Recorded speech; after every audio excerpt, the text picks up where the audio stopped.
السلام علیکم۔ جامع مسجد اموی میں سلطان نور الدین زنگی کے خلاف ایک مقدمہ۔ یہ واقعہ تاریخ ابن کثیر اور الکامل فی التاریخ میں مفصلاً مذکور ہے۔ واقعہ کچھ یوں تھا کہ سلطان نور الدین محمود زنگی ابن سلطان عماد الدین زنگی رحمہ اللہ کے پاس دمشق میں ایک قیمتی جائیداد تھی، جس پر ایک عام شہری نے دعویٰ کیا کہ یہ جائیداد میری ہے، حقیقت میں میری ہے، اور سلطان نور الدین نے جو اس پر قبضہ کیا ہوا ہے وہ ناجائز ہے، اور یہ بات اس نے عدالت میں مقدمے کے طور پر دائر کر دی ہے، یعنی سلطان کے خلاف مقدمہ دائر کر دیا۔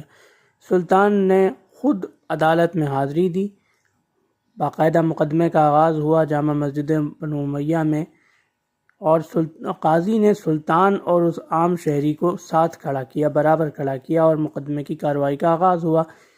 پہلے سلطان سے ثبوت مانگے گئے کہ آپ کے پاس آپ کی جو قبضہ ہے آپ کا اس جائیداد کے اوپر، اس کے آپ کے پاس کوئی ثبوت ہے، کوئی گواہ ہے، کوئی دستاویز ہے؟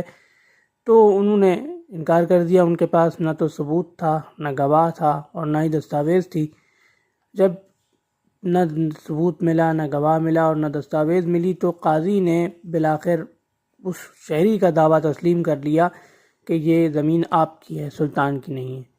سلطان نے وہ زمین اس شہری کو دے دی اور عدالت کا فیصلہ تسلیم کر لیا۔